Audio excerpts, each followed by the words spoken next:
ஹரி மாமா தர்பூசணி சாப்பிடலாம் வாங்க. தர்பூசணி மாமா நியூஸ் பேப்பர் எடுத்துட்டு வாங்க.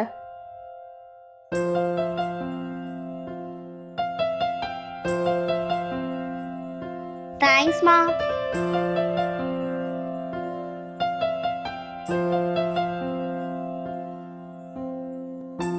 நல்லா இருக்கா?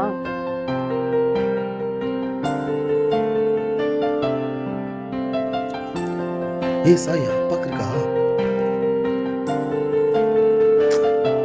காலி ஆயிடுச்சு.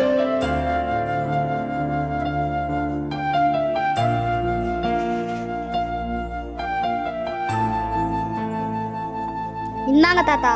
எனக்கு வேணாமா, நீங்க சாப்பிடுங்க. நானும் சாப்பிட்டேன், யாக்கும் குத்துட்டேன். இது உங்களுக்காக தான் தாத்தா, எடுத்துக்கோங்க தாத்தா. தேங்க்ஸ் மாத்தேன்டா. மா இன்னொன்று கொடுங்கம்மா. ஏய் எத்தனைடா சாப்பிடுவ? இந்தா. ஆமா, மித்ரன் வீட்டில் வந்து ஃபுட்பால் மாதிரி ஒன்று இருக்குமா, ஆனால் அது ஃபுட்பால் இல்லைம்மா, ஏதோ பிளேட் மாதிரி இருக்கு.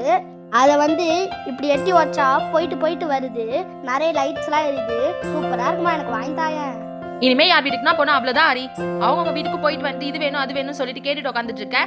இனிமே வெளில போய் பாரு, காலை உடைக்கிறேன். சாரிம்மா, இதுக்கு மேலே கேட்க மாட்டேன். போ.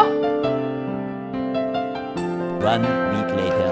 ஹரி, சொல்லுங்கப்பா. என்னதுப்பா அது? பிரிச்சு பாரு.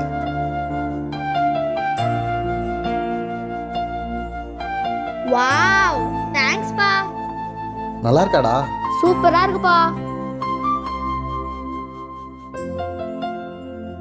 சாரிம்மா, இதுக்கு மேல கேட்க மாட்டேன்.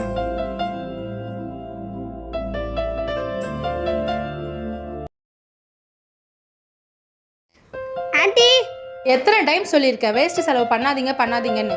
ஆண்டி. இல்ல எல்லா சொல்லுப்பா. ஆண்டி, அம்மா உங்கள்கிட்ட 500 ரூபாய் வாங்கிட்டு வர சொன்னாங்க ஆண்டி. இருப்பா வரேன். வீட்டுக்கு காய்கறி வாங்கிட்டு வாங்கினா அது கூட வாங்கிட்டு வரதில்ல. என்ன உள்ள ஒரே சத்தமா இருக்கு, சண்டை போட்டுட்டு இருக்காங்களோ? ஆண்டி, நான் அப்புறமா வரேன். ஹரி ஒரே நிமிஷம் இருப்பா வரேன். வாஷிங் மிஷின் ரிப்பேர் ஆயிடுச்சுன்னு சொல்லிட்டு 2 வாரமா சொல்லிட்டு இருக்கேன். அது ரிப்பேர் பண்ண முடியல. உங்க ஃப்ரெண்ட்ஸ் கூட மட்டும் ஊருக்கு போவீங்களா? நீங்க நான் தானே ஃப்ரெண்ட்ஸ் கூட போறேன். இதெல்லாம் கேட்டா நான் உங்களுக்கு கெட்டவன் அதானே? A few minutes later. இந்தாப்பா ஹரி. ஹரி ஒரு நிமிஷம்.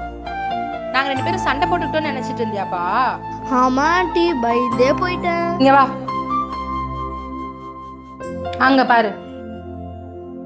நானும் அங்கிளும் பசங்க முன்னாடி சண்டை போடக்கூடாதுன்னு சொல்லிட்டு ரீல்ஸ் எடுத்துட்டு இருந்தோம்ப்பா. அப்படியா ஆண்டி?